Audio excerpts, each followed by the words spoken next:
Induction, charging by induction, ये होगा। ठीक है, ये कैसे होता है सर, इसको भी समझा दीजिए। बच्चों एकदम आसान है, बहुत ही साधारण है, इसको भी मैं बहुत अच्छे से आपको बताने वाला हूं। देखो, एक वस्तु ये है, ठीक है, और दूसरी वस्तु ये है। ओहो, दूसरी वस्तु ये है, एक वस्तु ये है बच्चों, दूसरी वस्तु ये है। हुआ ये होता ये है कि एक आवेशित वस्तु कोई भी हो सकती है, चालक चालक कोई भी हो सकता है। इसमें आवेश है बच्चों, पहले से क्या है, इसमें आवेश है। ओहो, ये पहले से आवेशित है। हाँ, ये पहले से आवेशित वस्तु है, आवेशित। ये पहले से क्या है, आवेशित वस्तु है, आवेशित वस्तु। और इसके पास में निकट स्पर्श नहीं कराना है, ये अनावेशित वस्तु है, विद्युत उदासीन है, ऐसा भी बोला जा सकता है, अनावेशित वस्तु है। इसको जब हम इसके पास में लाए ना, जैसे ही नजदीक में लाए, अपने आप इन दोनों के बीच में गुल खिलना शुरू हो गए। और जब गुल खिलना शुरू हो गए तो प्रेरण की घटना उसे कहते हैं प्रेरण, इंडक्शन।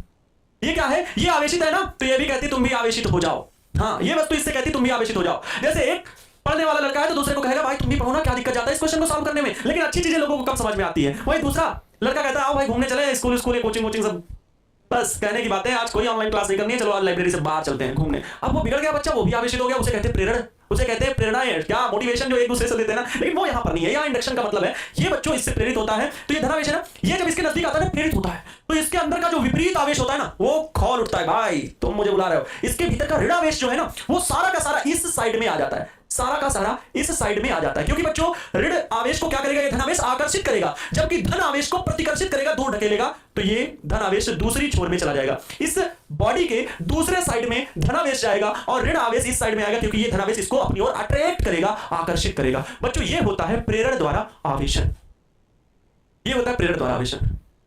सर चार्ज कैसे अंदर है? अरे भाई ये चालक भी हो सकता है, अचालक हो सकता है, कोई भी वस्तु है तो चार्ज है, अंदर रखो बाहर रखो, इससे डिफरेंट दिक्कत नहीं है। लेकिन जब चालक वस्तुओं को दिखाओगे, जहां पर चालक शब्द बोलोगे, जहां पर चालक शब्द बोलोगे तो वहां पर आवेश को बाहर दर्शाना ही ठीक है। और जहां पर ये बोला जाए कि वो चालक भी है या अचालक है तो कोई दिक्कत नहीं, फिर आप उसे अंदर भी दिखाओ बाहर भी दिखाओ, कोई फर्क नहीं पड़ता है। लेकिन चालक में भीतर आवेश नहीं होता, वो बाहरी पृष्ठ में फैलता है। चालक कोई भी हो, अचालक है तो इसके भीतर अगर सिरिंज लगा के आवेश दे दी तो वहीं का वहीं रुका रहेगा, बाहर नहीं होगा। जैसे अभी हमने बाल पे पेन घिसा और फिर छोटे कागजों को खींचा तो ये यहीं पर खींचेंगे, जबकि जहां पर पकड़े हुए इससे करेंगे तो नहीं खींचेगा, क्योंकि चार्ज दौड़ के वहां गया ही नहीं, क्योंकि ये चालक नहीं है ना, ये आवेश यहां से नहीं जाएगा यहाँ। मतलब इसको अगर हम लाइट वाले जो पॉइंट है, बोर्ड बिजली वाले बोर्ड ना, लाइट वाले, उसमें जहां पर पॉइंट है उसमें हम इसको लगाएं तो करंट हमारे पास तक नहीं आएगा। क्यों? क्योंकि ये चालक नहीं है। अगर वहीं लोहे की छड़ लेके लगा दो तो चार्ज दौड़ते हुए हमारे पास आएगा, हमको करंट लगेगा।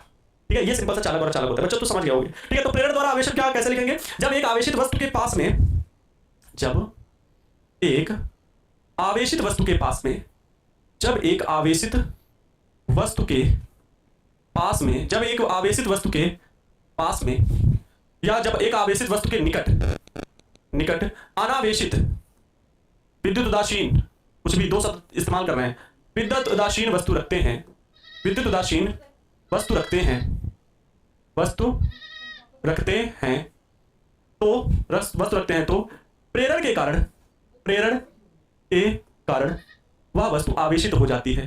प्रेरण के कारण वह वस्तु आवेशित हो जाती है, आवेशित हो जाती है।